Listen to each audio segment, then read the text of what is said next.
Hello. How are you? I am just trying to figure out this live streaming stuff. Welcome. I am just trying to figure out this live streaming stuff. Never done a live stream before. Thinking about doing more or doing this type of thing in the future. So I am just messing around tonight, seeing what the features are and how stuff works. How are you guys doing?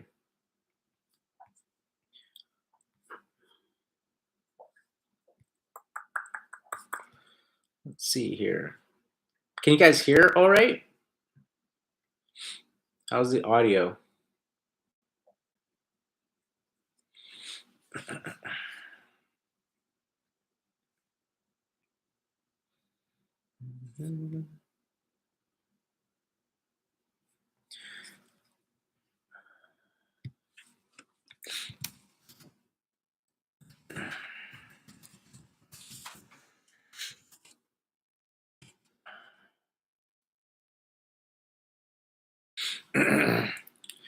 Let me know in the comments what you guys are doing, or if you have any questions. Like I said, I am just trying to figure out this live chat thing, thinking about doing more of this type of thing in the future to answer questions and to just to hang out with you guys that watch the content that I make.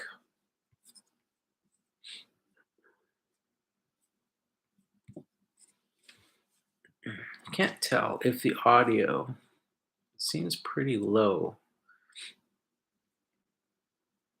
Trying to figure out if there's a way to increase that.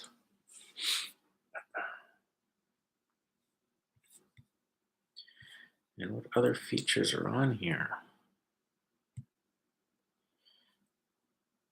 Good evening. I am just trying to figure out this whole live streaming functionality of YouTube. I haven't done it before. Thinking about doing more of this type of thing in the future, especially in the off season, this coming winter, where more guys maybe have some time to spare and can hang out and maybe collaborate and think about the upcoming season, planning things like that, sort of bounce ideas around, all that sort of stuff. For those that are the in the live stream right now, watching, can you hear the audio? It's showing me the little meter bar at the bottom, but it's not very loud looking. It's only like lighting up 1 or 2 bars. Can you maybe just type something in the chat and let me know if you can hear it or not? That would be great. Also,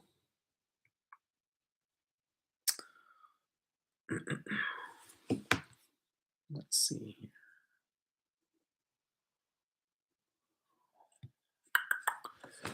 I can't figure out this audio. Is there a way to raise this? Hello. I am just trying to figure out this live streaming portion of YouTube. Just trying to work out the kinks, seeing what all the features are. The audio looks a little bit low from the sort of graphical side of it. Can you hear me all right? If you don't mind, just maybe type in something in the live chat and let me know how the audio sounds. That would be great. Let's see if it lets me.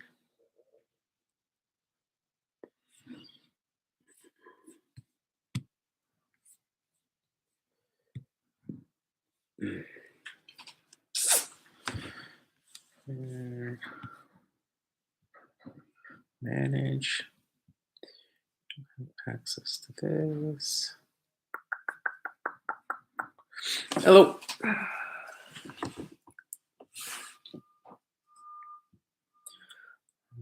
Let me hear.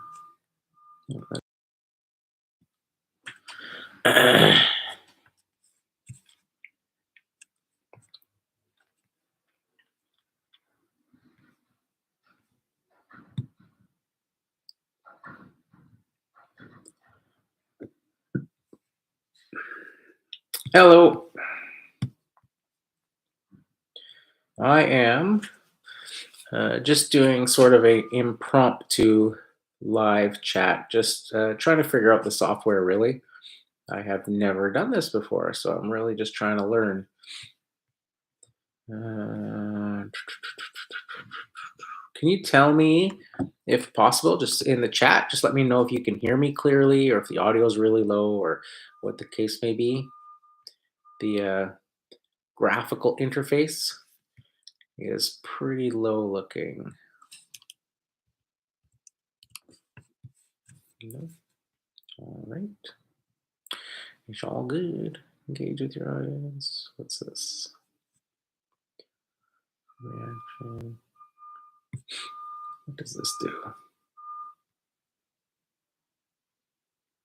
Oh, that could be interesting. Not really any options for that I can see for like audio volumes. Let's see. That's in there. That doesn't.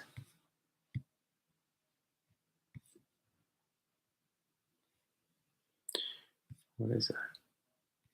What's that? What's that? No, it's that.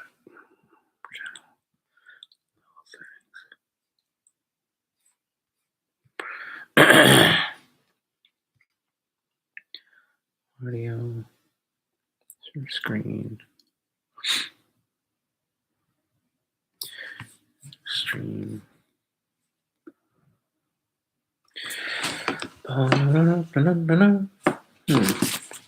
Let's see. That is a.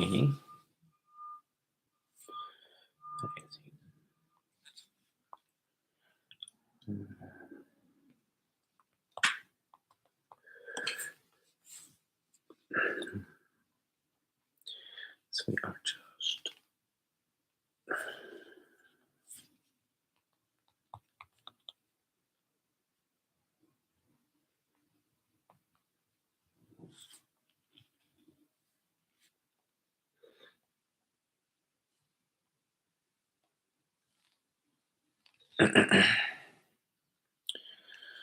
All right.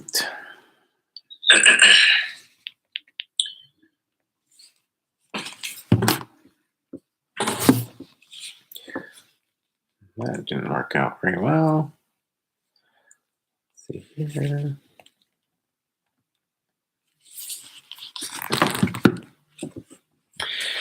Checking everything.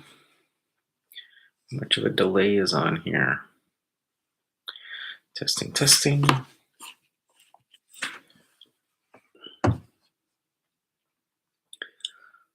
Testing, testing. Is there any sort of...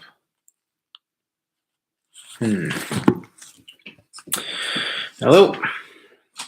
I am just doing an impromptu live stream. Just checking to see how all of this works. I've never done this before. So there's not really an official live stream happening. But you can... if you have any questions for me or have something that you want to ask, feel free in the chat to do that. But like I said, really, I'm just kind of figuring this out, trying to see what all the different settings and things do. Thinking about doing more sort of like live stream type stuff in the future. So just trying to kind of figure out what all these settings and stuff are. And the only way to do it is to just do it and kind of mess around and play with it. Can you hear the audio all right? if you don't mind, maybe just typing in the chat whether you can hear me or not. The little graphical interface at the bottom of this live stream kind of shows me my audio level, but it's kind of low. It's only, what has it got? 1, 2, 3, 4. It's got six little bars, kind of like on a battery charge level, but only one and two are lighting up for my audio level, and there's no way to really increase it from here. So if you can maybe just let me know in the chat if you can actually hear me talking. Like I said, I'm just doing an impromptu live stream, just trying to more figure out how to do a live stream. I've never done a live stream before, so just thought I would hop on here and figure it out and just kind of see if this is something that I'd want to do in the future. I've been kind of playing around with the idea of doing live streams to kind of interact with the audience and answer questions and do stuff like that. Talk about business, talk about lawn care, that sort of stuff.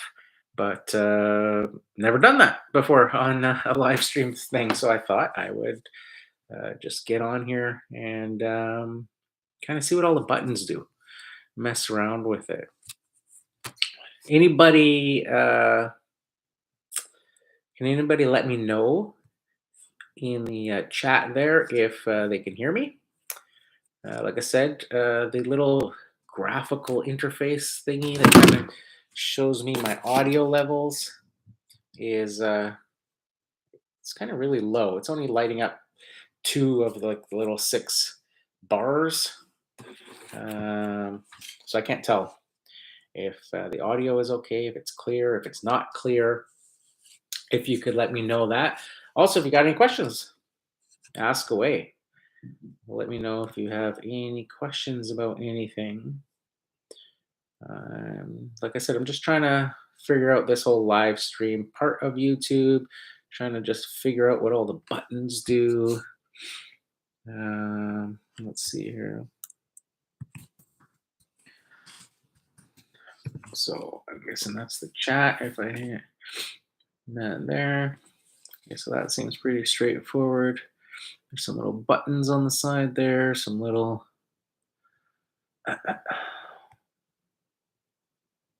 okay, little thingies there. The audio is the thing I can't tell. It's just kind of lighting up 1 or 2 of the 6 bars, so I can't tell if you guys can hear me or not. Just doing this impromptu live stream, just more to figure out how to do a live stream. It's not really a way to practice or to kind of do it, I guess, without just hitting record and doing it. Marks 808 sounds good. How are you doing?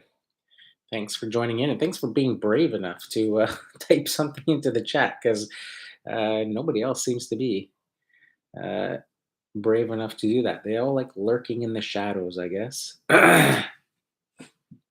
Are you a yard or a lawn care business? Marks 808?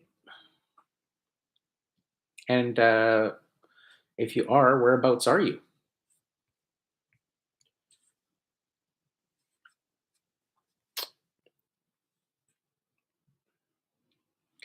Thanks for letting me know on the sound. Yeah, H-Town. Houston. Houston. Very cool.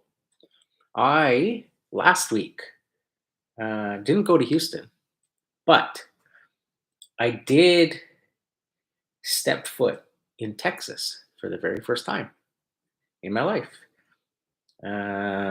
I was flying to the Equip Expo, and I had a 2-hour layover at Dallas Fort Worth. So that was the first time that I had ever been in Texas. Not that I got to see much other than the inside of the airport, and I guess the outside would be as much as that little Skylink kind of train thing that goes around the airport. Seamus Walsh, Westfield, Indiana.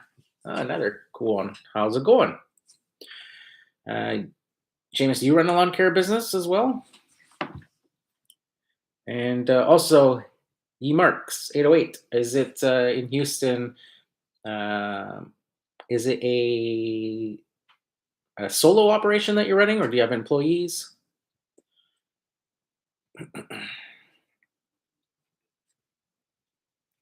So, for those that have joined, I am just kind of doing an impromptu live stream, just trying to figure out how to do a YouTube live stream. I've never really done one before. So I am just trying to figure it out and seeing what all the buttons do, trying to see if the audio works. Marks 808 in the chat says I sound good. Um, the little indicator on the screen here is only showing me 2 of 6 bars for my audio. So graphically, it doesn't look good. But if you guys say it sounds good, then that's good. But there's no way to raise the volume or anything. It might be something in the settings. Marks 808. I have a small lawn care business with me and my wife, one with my father, with employees. So I own two. Oh, that's awesome.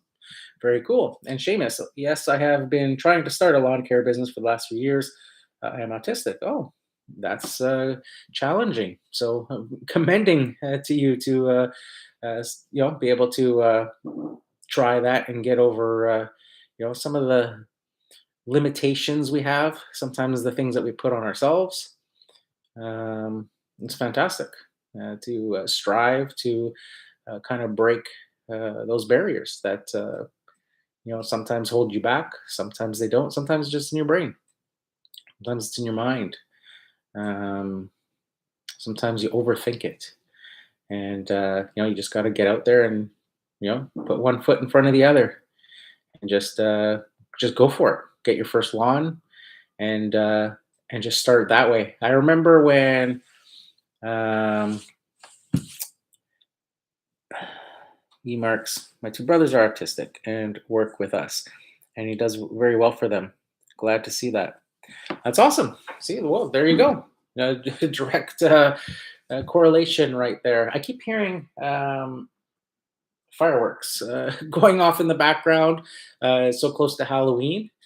Um, so yeah, hearing the fireworks already starting in the neighborhood. But yeah, sometimes you just got to put one foot in front of the other. You're going to make mistakes, and it's just the way it is. When I started 18 years ago, well, actually before 18 years ago, 18 years ago is when I fully went like full time in lawn care. But before that, I dabbled in lawn care. I still had other jobs that I was doing, but I just kind of dabbled in it. And I was that guy, the guy with the homeowner equipment. I had a 21-inch MTD lawnmower, wasn't self propelled or anything, just a rear bagger.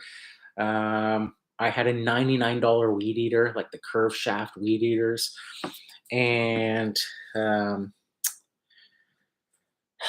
I was just, I put, I didn't even have a blower or anything. I just took a corn broom with me to some of the customer's house, and I would just go and put, flyers I would print out myself on my home printer, and they literally just said lawn mowing $15 and up, and I just stapled them to telephone poles all over the neighborhoods, and that's how I got my first kind of dipping my toes into lawn care. But it wasn't sort of like the official start then. I still had another job, still worked, and was just kind of playing around with the idea. It was something that was kind of like nagging at me all the time to start a lawn care business, and was just kind of messing around with the idea.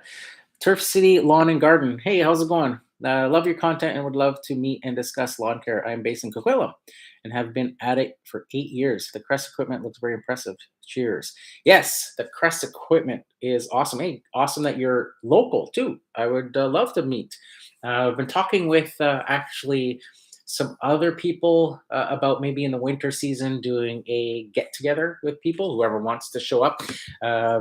When I was part of the franchise system that I was in, uh, my biggest takeaway from that franchise, like the best part about it, was the monthly meetings. And it wasn't because of the franchisor talking or things like that. It was the pre and post meeting, they get together with all of the other franchisees and just talking to them and swapping ideas and stuff like that. So I was thinking about maybe doing something like that locally for guys that want to do that. Um, kind of like these meetups you see these guys doing, especially in the US, the Brian's Lawn Maintenance, all these sort of like events that they put on, but more impromptu and more often, like once a month for like drop in. Whoever wants to do it, just meet at a place and kind of, uh, swap ideas and stuff like that, and just hang out and talk to fellow, lawn care and landscapers and stuff like that, maybe at a restaurant or something like that. Nothing too like, uh,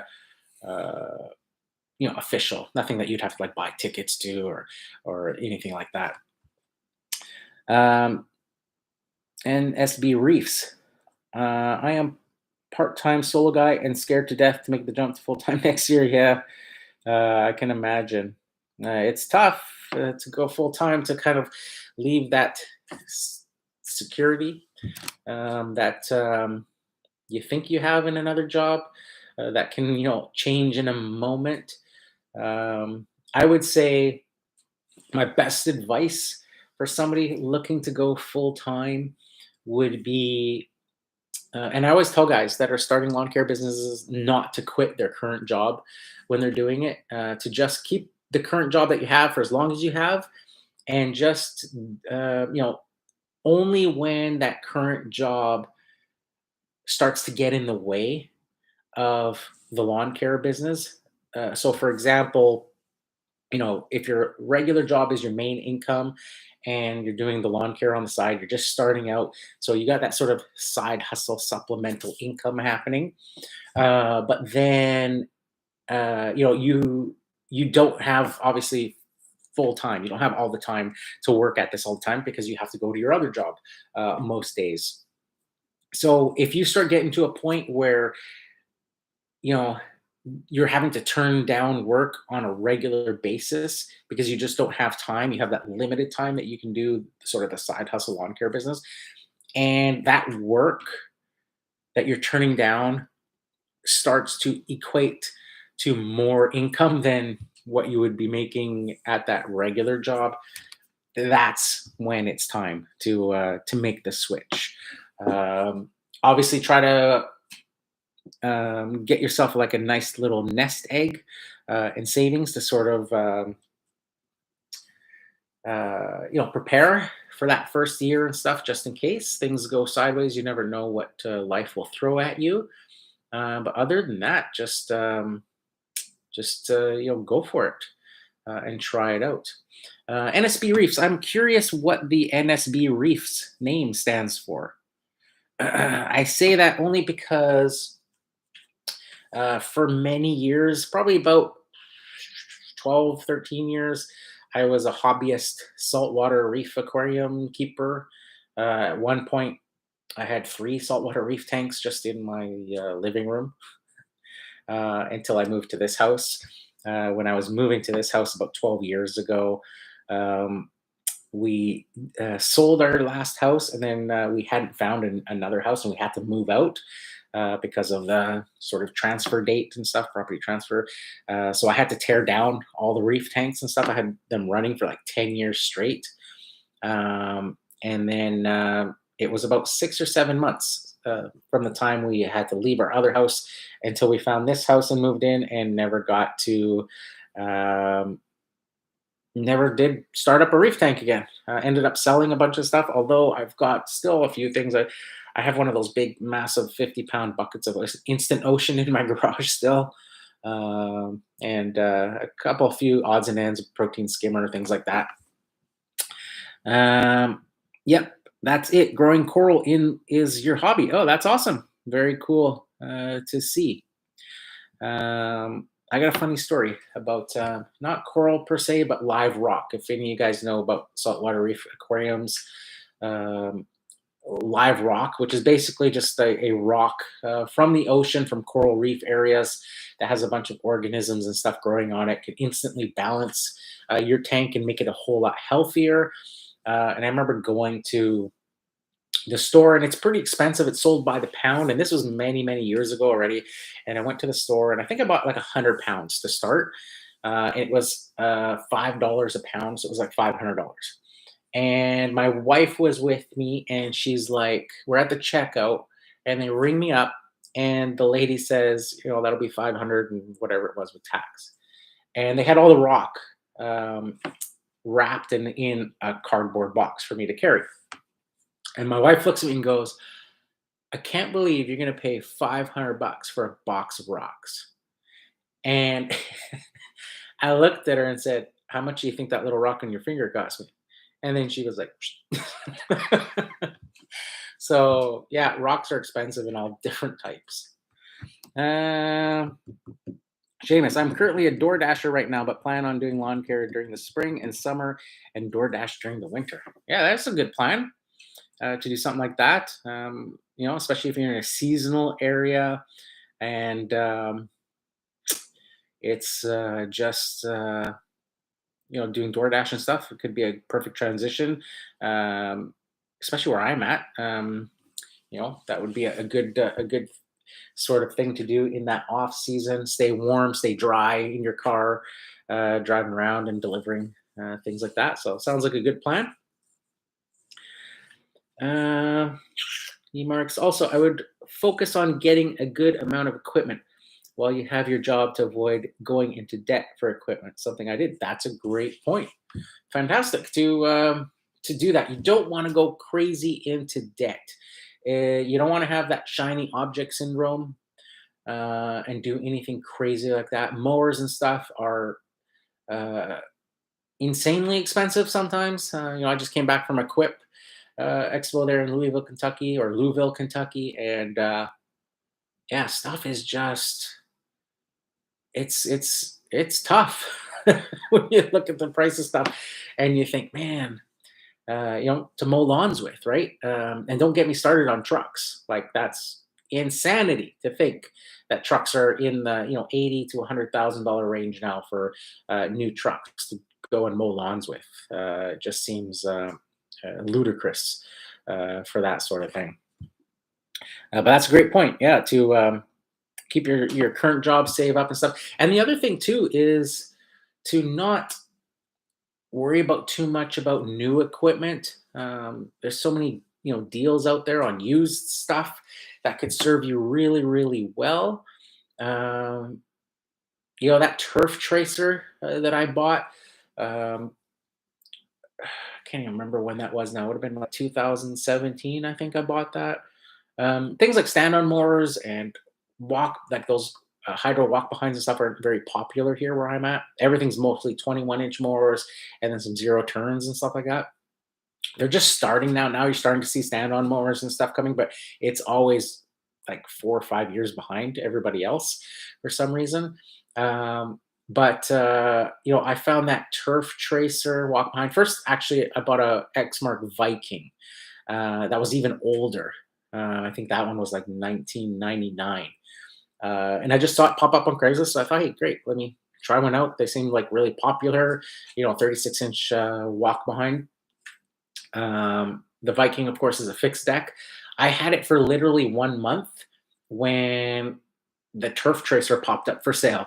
So I was like, oh man, that one's got like the floating deck. I can adjust the height and stuff. So I went and bought that instantly, like as soon as I saw it. In fact, um, with that particular mower, it was during, like, I was talking to the guy to arrange to buy it, and it was back a few years. I don't know if you guys will remember this. It was back a few years ago during I don't know what it's called, either a solar eclipse or a lunar eclipse. But it was one of those times where in the middle of the day, it's like absolutely like sunny. And then for that brief, moment of like, a minute or 2 minutes, it goes complete darkness in the middle of the day. And then, so it was one of those events where they're like on the news and stuff talking about it being like, this is a once in, you know, 30 or 40 year thing that happens that you'll get to witness and stuff. And here I am going, okay, but this is like a once in a lifetime deal here on Craigslist. So I arranged to go and pick up this turf tracer, and I was literally like in front of this guy's house looking at this turf tracer, and like the eclipse happened, and it went like pitch dark, and then it cleared up, and it was all sunny, and everybody's like, "Whoa, like that's so cool!" And I'm like, "Yeah, that's so cool. Look at that, man! A hydro walk behind." But anyways, I bought that hydro walk behind. It was used. I think I paid 2 grand or $2,300 for it, and I love that machine. It's so awesome. I still use it all the time, and it's fantastic. It's just such a awesome machine. So don't get totally weighed down by like new equipment and stuff like that. Start the ball rolling. Start with whatever you can afford used, whatever the case may be. There's lots of that stuff. NSB Reefs, it's worth its weight in gold. Yes, live rock is worth its weight in gold if you are a reef aquarium enthusiast. Mine was Fiji live rock, the stuff that I had. And like I said, I had it for like 10 years, that particular tank that I had all the live rock in going. And when I tore everything down, I was able to sell all the live rock, even though I had owned it for like 10 years. Sold it for all, I got my money back with it because it was still so healthy. It was all full of the purple and everything. It just was fantastic. Yeah, Meeks Tom Tom. Love the channel and I'm looking forward to these live chats. Well, fantastic. Great. This wasn't actually really something I was planning to do this evening. With those that came in earlier, I was just figuring out how to do a live chat. I had never done this before and was trying to figure out what all the buttons do and all that sort of stuff, and figuring out the audio. The audio is kind of throwing me off because it's giving me a little graphical indicator. It's like 6 little dots at the bottom, but it's only lighting up 2 when I talk. So to me, that's telling me the audio is really low, but there's no way to adjust it. Um, but though somebody in the comments said that they could hear it good, if you guys can confirm that, that would be fantastic. Um, but yeah, just thinking about doing more kind of live chats just to hang out, answer questions, maybe talk about certain topics and stuff. Might be something fun to do, especially as we come to sort of the winter off season and stuff. There'll be more guys maybe available during days and stuff. And instead of just think and have maybe a productive chat and hang out and kind of talk about the upcoming season for next year and that sort of stuff. I still have a Fiji rock from 15 years ago. Yeah, it's awesome. Again, if you're an aquarium enthusiast, saltwater aquarium enthusiast, talking with the NSB Reefs there. I had a live reef aquarium, had 3 of them actually. I had one small 10-gallon tank with clownfish in it, and I was trying to breed clownfish like the Finding Nemo's. And then I had a 33-gallon tank with some just a bunch of mixed sort of things in there. That tank I didn't have live rock in, but then I had a 90-gallon tank, and that was like my baby. That one had all the live rock in it and a bunch of fantastic fish. And I had fish in there like a yellow tang and stuff in there, and a flame angel and stuff like that I had for like 10 years that were just crazy. And then that 33-gallon tank started because I had some trouble fish in the big tank, like a trigger fish that kept picking at the rock and eating all the stuff. So I had to move him, a Picasso trigger, and had to move him into the other tank because he was kind of going after all of the live stuff on the rock.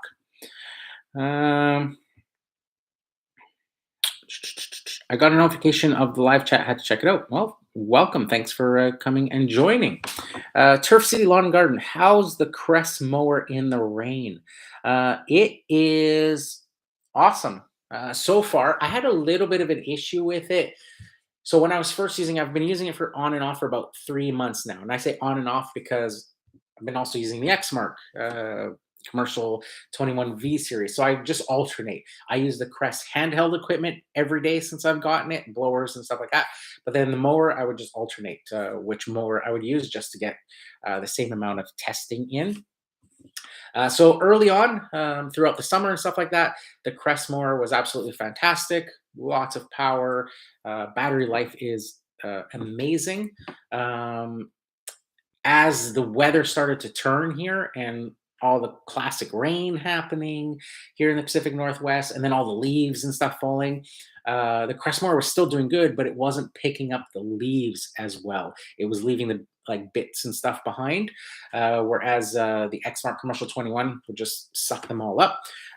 So I noticed, underneath when you flip the mower over, that it didn't have high lift blades on it. It had just sort of a standard flat blade. So I think that's their like sort of extended battery life type blade, less resistant sort of thing. So I talked to Crest about it, and they sent me two other blades that they have for that mower. They have a proper high lift blade and a proper mulching blade, and the mulching blade looks like a gator style blade. So I put the high lift blade on it when I came back from Equip Expo, so this whole week. And ironically, it is one of the nastiest weeks we've had. When I came back, it was like just crazy. When I was at Equip, my family said that was a good thing I wasn't here because it was just unworkable. Like there was so much rain, so much heavy rain that I wouldn't have been able to work anyways. It's kind of like that little. If you guys caught that on Instagram, that kind of clip I did showing that last day before Equip, it was like I just got soaked. It was apparently like that the whole week. So this week, the Tuesday was like that. Started to really rain heavy, and I had the high lift blades, and it did fine. It totally picked up all the grass clippings and all the leaves and stuff like that. So it made a huge difference with the high lift blade. So I'd say the Crest works great if you have the proper blade on it. Now that blade, if you're putting a high lift blade on it, it does tax the battery life a little bit. So that first day, but it's hard to tell. It's really tough to tell. I can't do a proper test battery wise because, of course, my readings on battery was obviously when I was getting my most amount of lawns done, you'd have to basically do it in the same conditions, right? To be able to kind of see, right? So my testing on getting like, at least 12 lawns done on one of those big Crest batteries, that was with no leaves, no crazy wet grass and stuff like that, right? So obviously these other conditions are going to make it tax the battery a bit more. So then it kind of isn't a fair test to say that the high lift blades are causing, that battery, a little bit of a decline, doing less houses. So I can't really say on that, but I would imagine, obviously, the fact that they have a blade that is for extended battery life, that obviously a high lift blade is going to have a little bit of an impact on how many lawns you can do. Would you go back to the Equip Expo again next year? Yeah, I think so. Um, it was a lot of fun. A lot of cool stuff to see. I joke that, like this time here at Equip, um, that I work harder at Equip than I do at my regular job, mowing lawns, just because I totally geek out when it comes to Equip and like filming booth videos and stuff. I don't know if you guys caught I released the Crest booth video earlier today, and the X Mark one before that a couple days ago, and the Super Trucks one the day before that, and I got a whole bunch more to still edit. I have one for Greenworks commercial. I have one for the Steel booth. I have one for Ego. There's just a whole bunch of them that I did when I was there. The Cujo booth. Let's see if I can bring it up in my notes and see.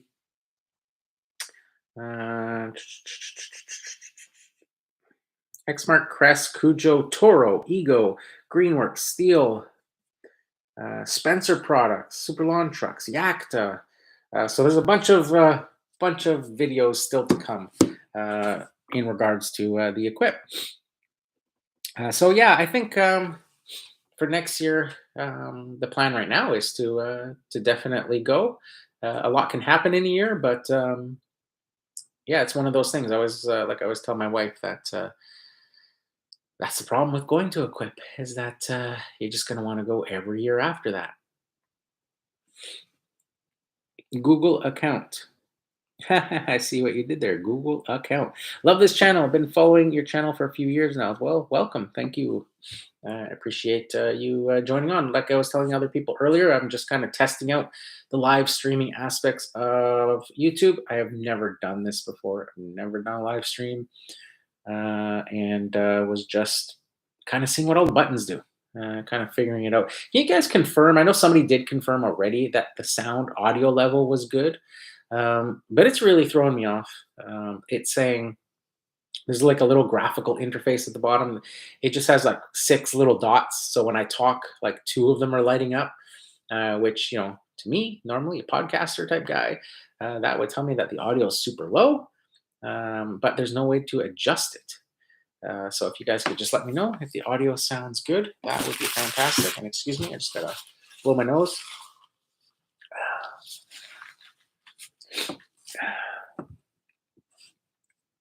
Let's see here. Emacs. How to work on any electric equipment when something doesn't work? Good question. That is one of those pain points going forward, is to figure that out. And there's going to be a lot of pain points. But that's partly, and if you watch the Xmark video I did, that's partly why. Well, for one, I'm a total geek. I love anything battery powered electronic stuff like that. Always have. So there's going to be a natural attraction for me to use that type of stuff over gas. Secondly, I'm old, uh, getting old, and gas stuff, honestly, is really, it just bothers me. Now, after 18 years, the noise, the smell, that sort of stuff, not so much the noise for the mowers definitely bothers me. Not so much the smell, I don't really smell it. But like the two-stroke equipment, especially, I can smell that right away. And it just makes me nauseous now after 18 years. So I'm not sure, so I just have that sort of natural, just the other benefits. I've talked about this with other people as well.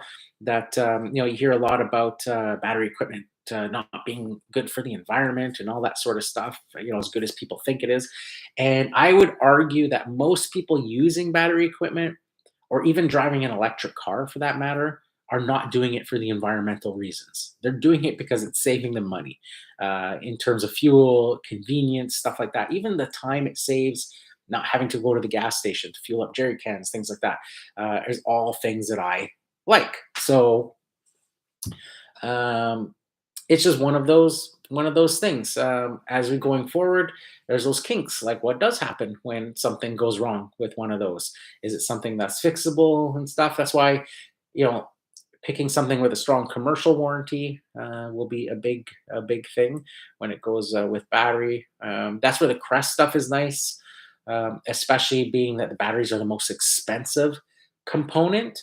You definitely want a company that stands behind that.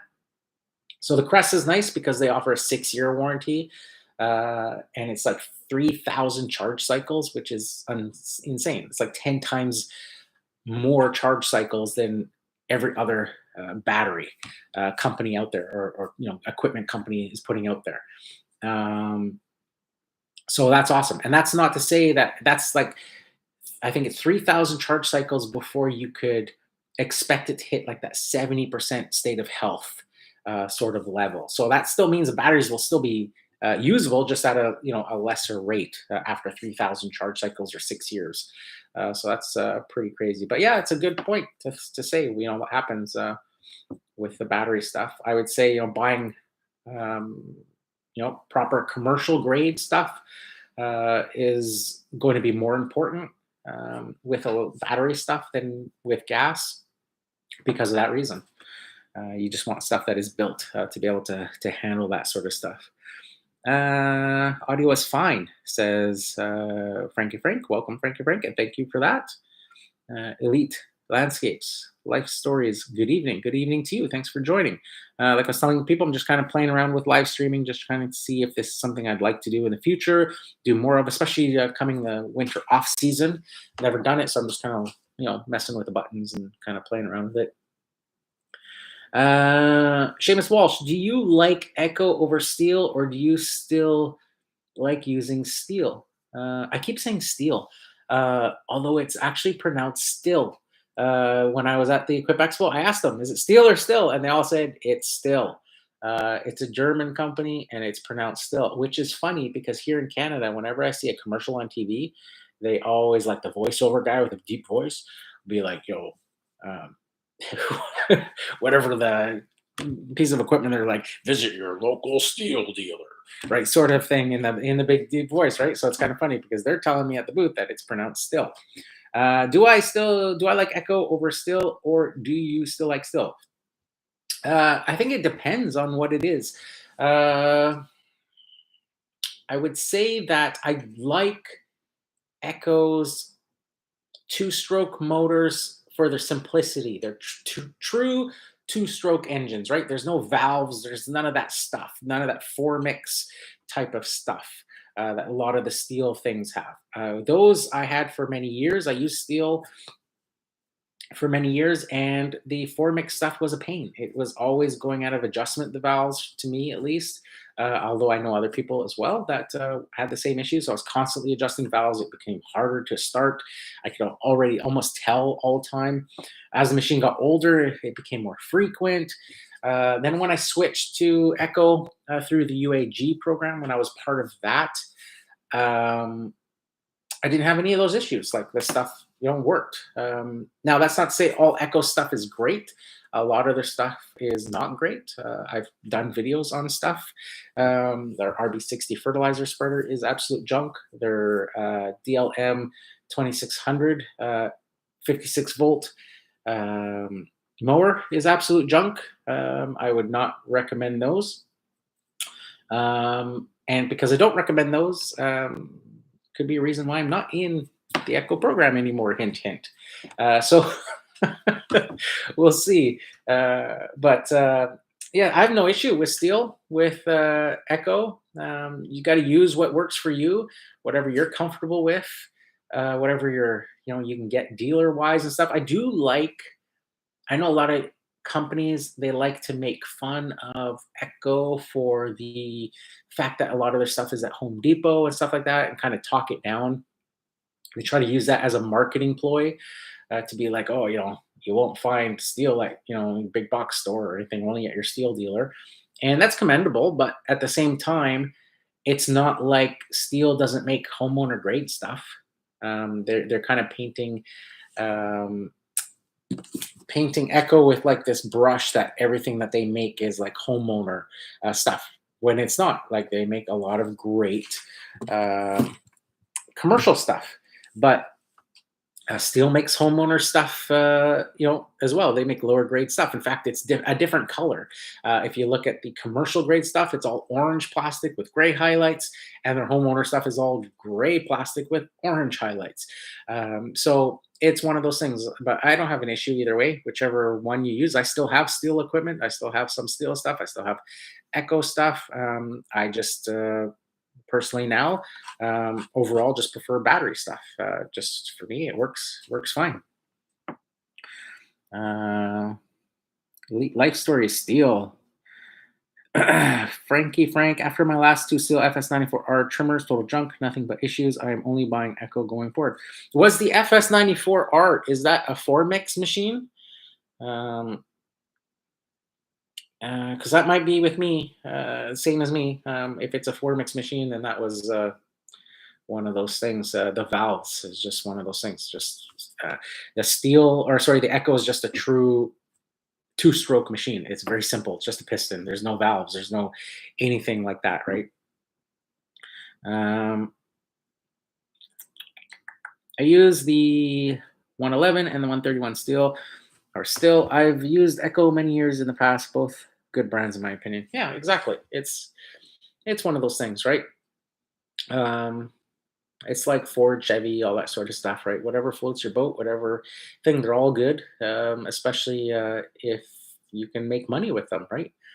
Um, it's one of those things. For many years, and it depends. I talk about this on the podcast all the time, depending on what you're doing. I would say try to keep your main piece of equipment, whatever the case may be. Try to keep that as like your commercial piece of equipment, but supplement with residential equipment if you have to. I did that for many years. The core of my business is small, uh, dense city type properties, right? So it's all 21-inch more up until I started using the commercial 30 and stuff a few years ago. Now I'm back to 21s because of battery power stuff. But it's but I had a handful, like say maybe six properties in total that were big properties that a 21-inch mower just wouldn't do it, right? And I didn't want to turn down those properties, but I couldn't justify buying, super expensive commercial zero turns and stuff for that sort of thing. So I turned to using residential, like a John Deere lawn and garden tractor, a lawn tractor, for many years, like a Home Depot special, and it served me fine because it wasn't that many lawns that I was doing with it. So it all depends, residential, commercial, what you're doing and stuff. But I would say try to keep your main, whatever the core of your business is, try to keep that as a commercial piece, and then if you need to. So for me, like I had my steel was a KM 110, so that was a full commercial unit. But then, like chainsaws, for example, I don't use chainsaws very often, very infrequently. So I had a homeowner steel chainsaw, the I think it's MS210 or something like that. Whatever their smallest homeowner chainsaw is. That's what I had as my chainsaw for many years in my business because I only used it infrequently. Um, so yeah, it's the same sort of thing, right? It's all expensive and it all makes us money. Yes. It's all expensive. That is for sure. Frankie Frank, yes, Formix. Yeah, there's your problem. Formix, stay away from Formix. Oh man. The Formix stuff is just it's such a pain. Those valves are just so annoying. I literally like at this time of year, like yesterday, if you guys saw on my Instagram story, I was showing like the first frost of the mornings, and it was so cold. Like using the lawnmowers, like I could hardly hold the handlebar of like the 21-inch mower because it's just metal. There's no foam or anything on it. And I was like, man, I didn't have my gloves. It was so cold that my hands get like cold. In those types of conditions, when I had the steel Formix machines, I have like a remote starter for my diesel truck. I would get to the first customer property. I would leave the truck running with the remote start. I would take out the Formix, KM110, and then I would go to my exhaust and I would hold the top of the shaft of the trimmer with the engine down low by the exhaust, and I would rotate it like a rotisserie so that the diesel exhaust was encompassing the steel engine and pre-warming it, because that was the only way I'd be able to get it started, is if I pre-warmed it with my truck exhaust. So there's a trick for you. There's your pro tip of the evening. Use your truck exhaust to warm up your trimmers. Uh, just looked it up. It's a two-stroke. Well, they're all I think they're all two-stroke in terms of the fuel and stuff, but it's a four mix engine. Um, so I don't know. It's confusing why they have some like that and some not like that. I've allowed if the truck makes me money and doesn't break down, I care not what the name is. Yeah, that's true. That is true. My That's why, despite my truck is a 2005, I've had it for 13, 14 years. I bought it used in 2008. It was already kind of high mileage when I bought it, um, but it's been a great truck. It's starting to show its age now, although it looks great, um, visibly. In fact, customers every year, especially the older ones that forget, always ask me if I got a new truck because it's always so shiny looking and stuff. But it definitely, has shown some age and stuff now, and has more little problems and things like that. But it's been a great truck. But if um, if I could justify dropping just I just can't justify dropping so much money on a brand new truck. I'd love to have a brand new truck. Don't get me wrong. I'd love to have a brand new truck, but it's just crazy to justify that. The amount of money you could buy um, a good investment property or something like that with that type of money. It's kind of crazy. Uh, would you recommend a homeowner steel FS50R? I'm not sure. I haven't used one, so I can't honestly tell you um, if an FS50 is any good or even what it looks like. I can tell you if it's a curved shaft, a straight shaft, or whatever the heck it is. I don't know. I would say generally, though, if you're using, if it's a trimmer, um, that that's something you're going to use a lot, I would tend to go towards the more commercial type of equipment for stuff like that, stuff that you're going to be using all the time. You Marks 808, do you do mulching jobs? I do once in a while. I don't do a ton of them. They're not massive ones. Again, they're just the dense city property ones that I do, but I do a few of them.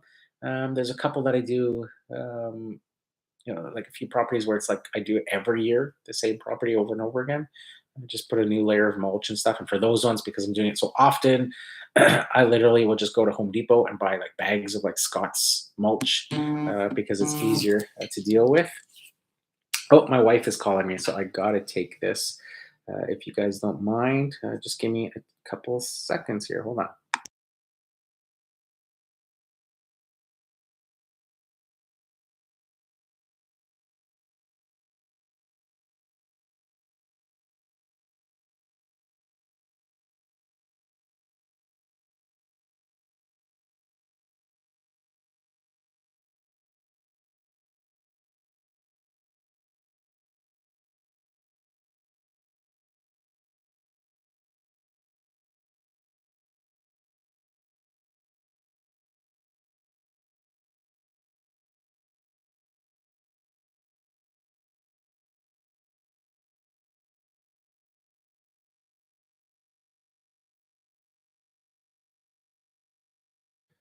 All right. Thanks for that. Sorry about that. I didn't tell my wife I was going to be doing this, so she was phoning. Like I said, this is just for those that just joined. This is like an impromptu live stream, just kind of testing the live stream functions of YouTube, and just kind of figuring out what all the buttons do and all that sort of stuff. Thinking about doing this more often, maybe or on a regular basis, just doing a Hangout live stream, that sort of thing. So yeah, I do mulching jobs, just um, not too often though. Elite Landscape Life Stories. I just upgraded to a new F250 diesel long bed. I'm loving the truck and just swallowing the payment. It hurts. Yeah, I can imagine. Brand spanking new F250 diesel. That's gonna be a big payment to swallow. But you know what? It's one of those things. If you have to do it, um, you know, think about at least it's something that makes you money, right? So that's the thing. It's a lot easier to justify than say a ski boat or something, right? As much as a ski boat might be good for like, excuse me again, for like your mental health, a ski boat might be nice. But the truck, obviously, for a landscape business owner, is one of those things, right? Good money in mulching, but very labor intensive. We did 4 tractor trailer loads last spring. Oh man, my back hurts just thinking about that. 4 tractor trailers. So did you use any, like, was it just like wheelbarrows? Did you have like mulch mate type of thing? Did you um, like how did you guys deal with that? That seems like a lot. Hey Julio, are you from San Mateo, California? Which zero turn or stand on electric mower would you consider purchasing first for your business? Hope your family as well. Yes, everybody's well, and thank you for asking. And nice to see you here in the live chat. Which zero turn or stand on electric? I'm not sure. Only because I haven't been able to try any. I went to the Equip Expo last week, and I was so busy doing videos inside the expo, um, that I didn't even go outside. Like, I went outside there once for a little bit. I didn't try out anything. It was like kind of crazy. I was just so busy inside doing videos and stuff. It's just more of a controlled environment to be able to do interviews, talking to people, manufacturers and stuff, and that sort of thing. Um, yeah, so it's hard to say. I do. There's some interesting things that I saw there. I do like the Greenworks commercial stand-ons. They look kind of interesting. Those new Optimus ones, those look nice. Um, I do like the. It wasn't there this year, but Xmark has their um, 36-inch one that looks like the Toro Grandstand type design. That looks interesting as well. Um, One of the things I do like as well, I noticed some companies have like their like they'll use the batteries are like the individual batteries. So you open up a thing and they'll have like different like 6 or 8 batteries inside there, and you can pull them out and charge them separately. One thing and some companies that's it, like you pull the batteries out, you charge them, that sort of thing.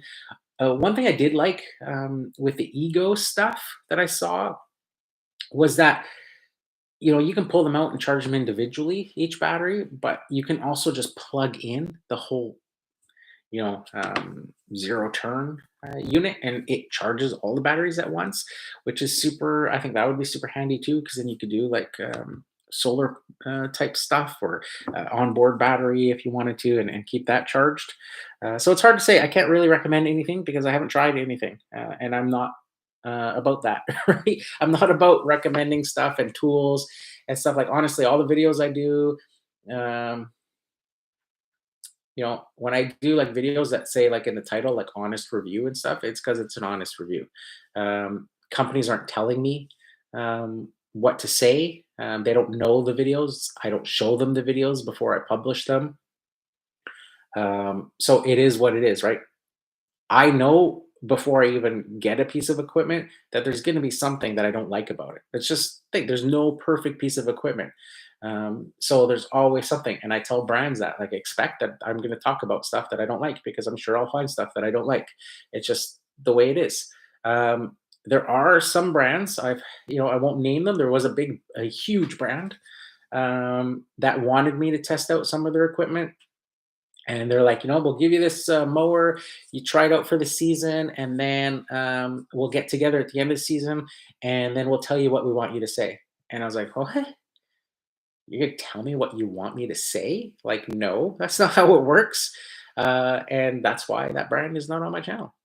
I didn't even return their email when they responded with that email. I was like, I didn't even return their email.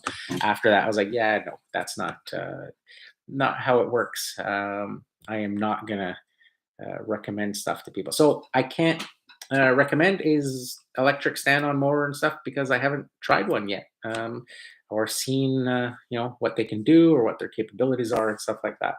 But they do look promising. Lots of them, like that Greenworks one that I was looking at, the Optimus there at the show. I think it would do. I think that one had an 18 kilowatt battery and could mow for 8 hours straight, or like 16 acres of mowing, which is for me that would be more than enough to be able to have. Um, Elite Landscapes. I view my truck as my most valuable employee. He has to be perfect every day. Yeah, that's a good way to look at it. Trucks are expensive, and they gotta be able to earn their keep. So that's a good way to look at it. Um, Merit Catch 7. I don't know if I pronounced that right. I know after fall season, your winter season is your slow time. Yes, my winter season is my slow time. That's why I do my winter interview series for the podcast, because I don't work in the winter. I stopped doing snow removal services or clearing services many years ago because I got gout and the cold would really aggravate it. So I became unreliable on whether I could go out and stuff. I might, could get a gout attack and not be able to walk and stuff without crutches and things. And of course, that's not going to work for snow removal. So I stopped doing snow removal and clearing services and stuff like that, and just started focusing on the social media side to keep myself busy and still keep myself, in sort of the industry. That was like 2000, what was that, 2015 when I started the podcast and YouTube and all that sort of stuff. So it's been 8 years or so that I haven't been doing winter type stuff. So yeah, winter is definitely my slow time. Elite Landscapes, 4 wheelbarrows and 3 young men in their 20s. Yeah, that's the way to do it. Put them to work. Legendary Landscaping Australia, Skag Gas Stander. You like the Skags? They look nice. Um, good striping and all that sort of stuff from what I've seen. A lot of guys swear by their Skags.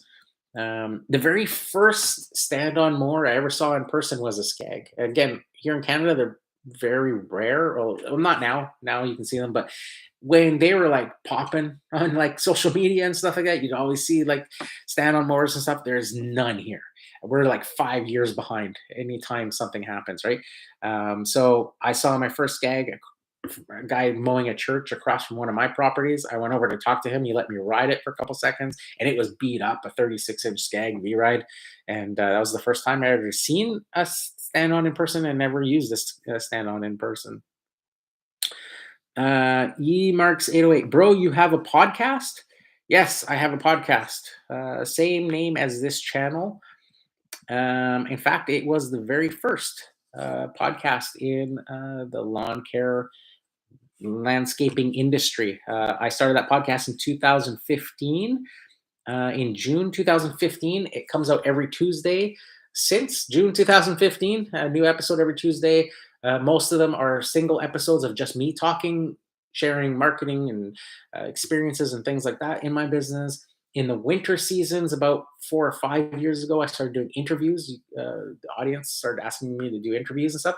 So I started doing that, and I call it the Winter Interview Series. Usually I start interviews sometime in November, whenever I'm finished work, wrapped up in my business, and I'll do interviews all the way through until end of March, April, that sort of thing, until the season starts again. Yeah, it's out there. There's 430 episodes in the bank if you want to go check it out. The Lawn Care Business Success podcast. I was joking this week that at the Equip Expo, that multiple people kept coming up to me and calling me the podcast godfather, because I was the first one to do podcasting. Most people even didn't know what a podcast was when I started. And early on, after the first and second year, some guys were asking me. I got like all the time guys asking me for permission to start a podcast, and I was like, I don't own podcasting. I'm not going to ask like the YouTuber guy if I can start a YouTube channel. It's the same sort of idea, right? I don't own podcasting just because I've been doing it the longest. Is it's just one of those things. Just again, as I alluded to earlier, I'm a geek. I love technology. I love stuff like that. So podcasts were something that I was already listening to for many years while I was mowing lawns. Actually, since I had gotten, whenever the first, not the first iPhone, but my first iPhone was an iPhone 4. That's when I got my first iPhone, and I started listening to podcasts because you could do that.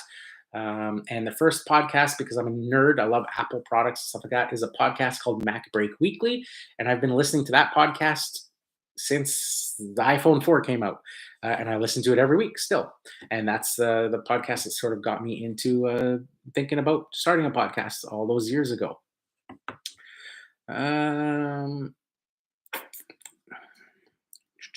Skag here in Virginia Mountains. 2 turns. Very cool. Awesome. It's working out for you. Fantastic. Legendary Landscape Australia. Tried the Battery Greenworks 32-inch. Wasn't a fan of how to drive. Okay, interesting. I'm not, was it a 32-inch stander or a 32-inch push mower? I'm not familiar with that. Oh, very jumpy. Yeah, the self-propel. So there's two different types of self-propel system, and they both have their pros and cons when it comes to battery equipment. So the perfect example is um, with the two mowers that I have. So I have the Exmark commercial 21-inch V series, and I have that Crest commercial 21-inch. So with the Exmark 21-inch V series, it's the exact same mower as the gas version. Take off the Kawasaki FJ180 gas engine, put a electronic engine on it, and the rest of the mower is exactly the same, right down to the transmission is the exact same unit that's on the gas model. That's good and that's bad. There's depending on how you want to look at it. So it's good because of durability, it's a proven transmission, it's a full commercial transmission, all that. The bad, it's belt driven. So it runs off of the shaft of the motor. So on a gas motor, they'll put a clutch on the blade, a blade brake clutch. So you can have the engine running without the blades spinning, then you engage the blades and you get going. The positive with that, of course, is that you can use self-propel on the gas version. On the electric version, the self-propel only works when you engage the blades because the belt, of course, has to be spinning. So if you don't have the motor on to spin the blades, there's no self-propel. The plus with that, though, is when you're actually mowing, it's a very smooth mow. It's super comfortable. It's exactly like mowing with the gas version. You can feather the speed of the self-propel with that bale on the X Mark. It's very smooth. Now on the Crest side, it uses a separate electronic transmission. So the transmission will turn on even without the blade spinning, and you can use the self-propel, which is great. Um, I've got lots of properties that have like gravel paths and stuff, and it's hard to push. But if you put the self-propel, it helps push it along a little bit as you're kind of guiding it up hills and that stuff. It makes it easier. Sometimes I got to park far away and kind of load up with a backpack blower and the trimmer and kind of carry everything. And having the self-propel one-handed is handy. But it results in a very jerky motion when you're mowing with those types of mowers that have an electronic transmission because they have a speed selector, but it's a preset thing, right? You kind of turn the lever and you can kind of move it as you're mowing, but it's not something practical. You're not going to be constantly moving it, slowing down and speeding up. And there's a little bit of a delay there as well. So you kind of set it to your maximum speed like you would with a hydro walk behind. And then you push the engagement. So what happens is that it's that engagement bail on the handle, where on something like the X Mark, where you can kind of feather it, the more you squeeze, the faster it goes. You let go, it slows down, that sort of thing. With the Crest style motor, any type of battery motor that has an electronic one, that bail is just an on-off switch. That's all it does. It doesn't matter if you press it a little bit or a full bit. It's just on-off. So it goes to whatever speed you have the speed selector to. So it just results in a really fast like motion, and then you have to, as you get to the end, you got to kind of let go before you get to the end so that you can kind of control and slow it down naturally and then turn it around and then press it again and get to that. So I understand what you're saying by it being very kind of jerky motion. If the Greenworks was like that, it's because of that type of a system. Very jumpy in. Emax 808. What's your favorite podcast? My favorite podcast is Mac Break Weekly. Like I mentioned, it's a podcast all about Apple computers and iPhones and all that sort of stuff. It's that geekery in me. That's what the very first podcast I ever started listening to, and what's it been? It's got to be at least 10, 12 years that I've been listening to that podcast. So every week it comes out every Tuesday as well. And that's the one constant podcast that I've listened to the whole time. I've listened to a bunch of others here and there, but that is the one constant podcast. What else do I have for podcasts on my phone? Currently, I've got, let's see, TubeBuddy Express. That's like a YouTube type podcast. Another YouTube one called YouTube Creators Hub. Think Media Podcast. It's another one about creating content. Mac Break Weekly, as I mentioned.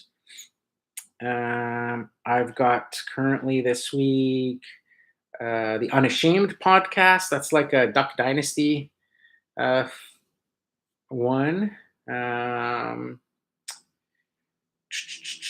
I got a couple of other religious podcasts as well, Christian type podcasts that I listen to. The Duck Call Room, Uncle Si, always entertaining. Recently, I started listening to the Osbournes podcast, Ozzy Osbourne. They started putting some podcasts out, which are kind of funny as well, although a lot of curse words and stuff like that. And The Way I Heard It, Mike Rowe. Do you remember the show Dirty Jobs back in the day? He's got a podcast, so very interesting as well. So those are mainly the ones I listen to on a consistent basis, at least. Elite Landscape Life Stories, good chatting with you, brother. Enjoy the weekend. Yes, enjoy the weekend. Thanks for stopping by. Any tips on how to use AI as a marketing tool? Other landscaping needs. Other than maybe, I haven't really given that much thought, but other than maybe just for your website for like the scripts of writing marketing material, that sort of stuff. Yeah, that's a good question. That's something I haven't really delved into too much at the moment. I haven't really needed to in terms of my business. But yeah, that's about all I can think of at the moment. Something to think about. I'll definitely have to write that down. Tips to use AI as marketing tool or other landscaping needs. You guys have, I'm going to write that down on my phone actually. Or actually, I'll take a photo of it because that looks like a neat one to research and figure out some ideas on that. But yeah, anybody else have any suggestions with that question on tips on how to use AI as a marketing tool for your landscaping business? I think that's a great question. Unfortunately, I don't have much of an answer to that. But yeah, something I will definitely think of.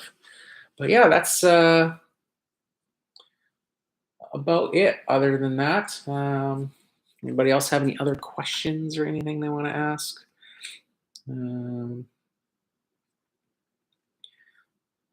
But not bad. Thanks for you guys coming on and getting some chat happening and some stuff to talk about. Definitely made me feel comfortable here on this first live chat. Like I said, this is an impromptu live chat. I was just planning on kind of turning this on and seeing, what how this works, what all these buttons do, and that sort of stuff. So I will definitely have to watch part of this back and see, how it was. If I need to like have mic or better lighting or anything, although it looks kind of good. I'm just using obviously the webcam on my MacBook and stuff, so it's probably not the greatest quality and stuff. But does your partner help you with your business? Partner in sense of like my wife help me with my business? If that's what you're asking, then not really. She helps me with like bookkeeping stuff from time to time. Usually towards tax time. She will help me with that every year. She helps me stay organized. But other than that, that's pretty much it. She doesn't. She has her own career and stuff that she's focused on and does all that. And yeah, it's one of those things. I'm truly a solo operator. My son will help me once in a while during summer and stuff like that if I need some extra help or things like that. They have as a family, my wife, my daughter, my son has come out and helped me do like big pruning jobs and stuff like that from time to time. And a lot of my customers know my family and that sort of stuff because of that, because they've come out as a family and helped, big hedge trimming jobs and stuff. And I'll do like all the hedge trimming and then they're just like cleaning up and doing all that just to make it go by faster. That has happened. Um, but other than that, that's about the bookkeeping is a big one though, because that's the part I don't like. So yeah, she helps tax time with all that sort of stuff, with all the receipts and all that sort of stuff. Getting that um, kind of helped me out with that.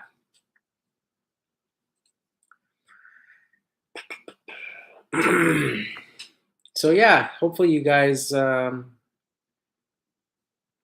some value out of this chat this evening. This quick little kind of impromptu chat. Like I said, I was just not even really planning on it being, what's it been, like an hour and 21 minutes. Being an hour and 21 minutes, I wasn't even planning it being an hour and 21 minutes. I thought, especially after the first 10 minutes or so, it was like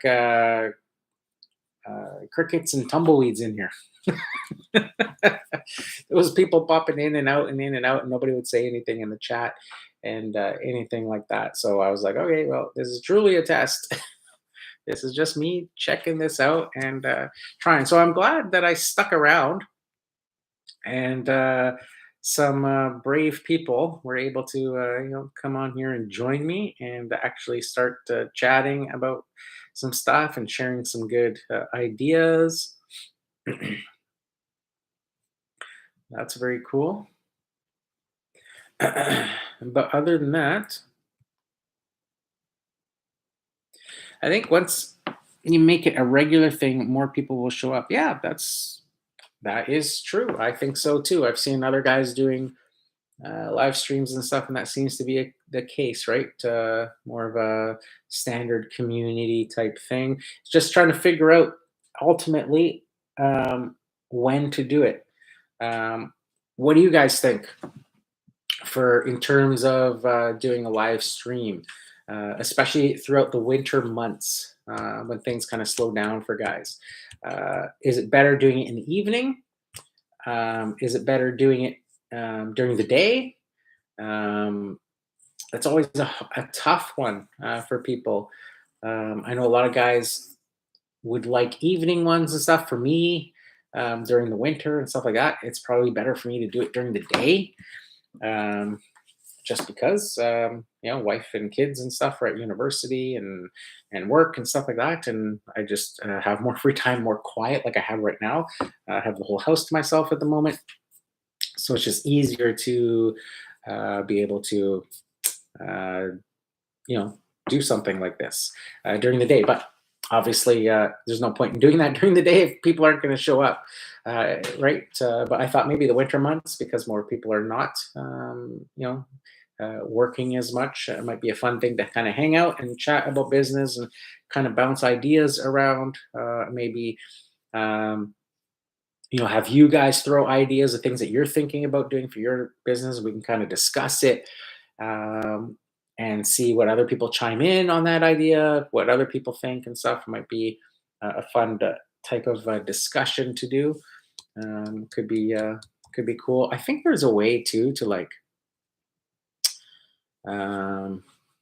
possibly there might be a way to like invite people on here and stuff, and could have like a two-person discussion or something like that. Could be kind of interesting to do. But yeah, just kind of just playing around with it. I literally was kind of just thinking about it, and I watched a couple of videos on YouTube this morning on like how's the live stream thing work, and there was a video on doing it like this, like right through the YouTube interface, and then there was a couple of videos about using some other like Stream Deck or some software or something that gives you more options and stuff like that. So I thought, and then it said like when you go through the steps, you got to put like a thumbnail and stuff. So I quickly put together a thumbnail image. This is probably what you guys saw there, because it doesn't let you get past that point without having the thumbnail and stuff.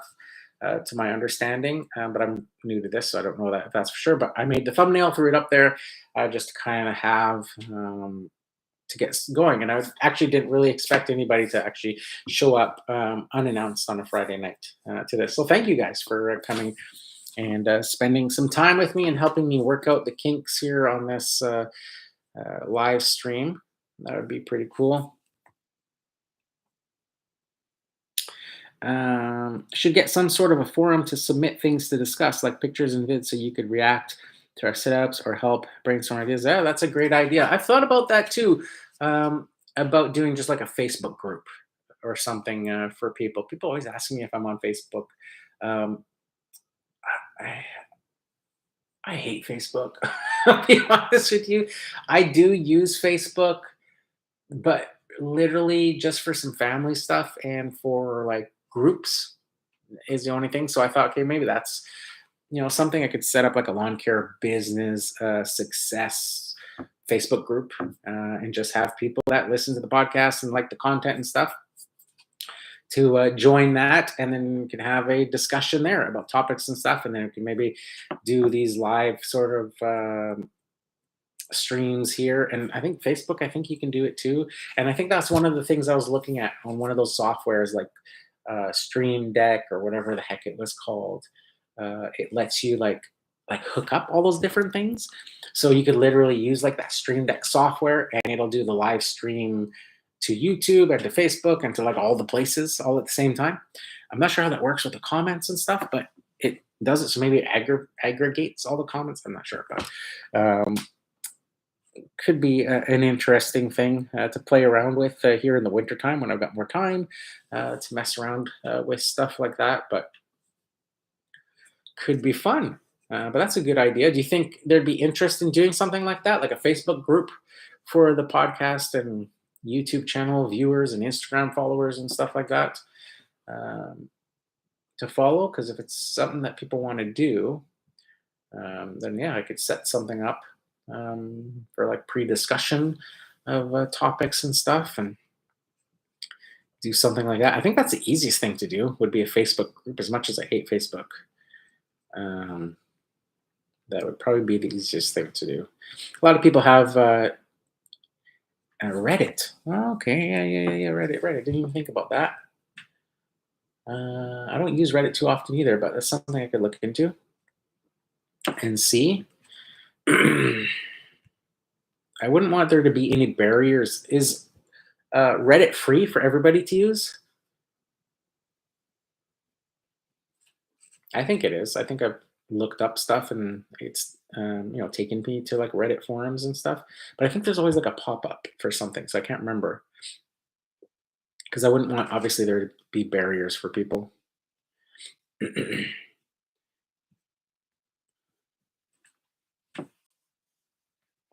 Very cool. Yeah, free is good. So that people can join and not be worried about that sort of a thing. But yeah, very cool. But yeah, that is, I think, a very successful first live stream. I wish it would show me um, who joined and stuff. I don't know if maybe it shows me that after or not. It just gives me like a number in the top. Obviously, it keeps fluctuating. Some people joining, some people leaving, all that sort of stuff. But it doesn't show me. You know how like on Instagram, when you see like lives and stuff like that, when you finish the live, like it pops up all the little logos of all the people and stuff like that. So it'd be kind of cool to see who has been in there and who hasn't. All right, man. See you next time. Thanks for all the advice over the years, and I'll check out your blog. Yeah, no problem. Thanks for joining me this evening. And I think I'm going to call it time as well. It's an hour and a half. So, yeah, I appreciate you guys coming on. And I think that's it for this one. Again, I see somebody else joining now, just wrapping up. So thanks, guys and ladies, if there's any ladies out there. Just an impromptu Facebook, YouTube live here. Just trying to play around with the settings and all that sort of stuff and figure out live streaming and seeing if it's something I want to do. It was pretty successful here this first evening, it looks like, with all the people that did join in after a while. So thank you very much. And I think that's going to call it 1 hour and 30 minutes. So that's a heck of a lot longer than I expected to do my first sort of test stream. So thank you very much, everybody, and we'll keep an eye out for future ones. I'll kind of try to do it more in advance and kind of put a time in advance that I'll be doing it, maybe on the community posts page, and go from there. So that's I think gonna about wrap it up. It's been about an hour and a half now. Another person just joined, just kind of wrapping it up. I was just doing a test live stream here, just to see how all the buttons and things worked here on YouTube. Had a pretty good discussion with people that popped in throughout. If you look through the chat there, so that was pretty cool. Wasn't actually expecting to do a full like stream here, answering people's questions and stuff like that. Just kind of messing around with the YouTube Live and seeing if this is something that I want to do in the future more often, especially coming into the winter months and stuff like that.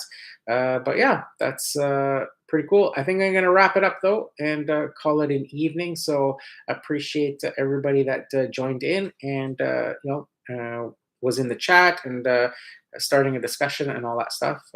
Pretty awesome for my first live stream, especially like I say, unexpectedly. Just kind of coming on here to see what all the buttons and gizmos kind of do, and then it kind of turning into people showing up and asking questions and all that sort of stuff. So really appreciate the support you guys showed me this first time around. So appreciate it. Hope you guys have a good weekend.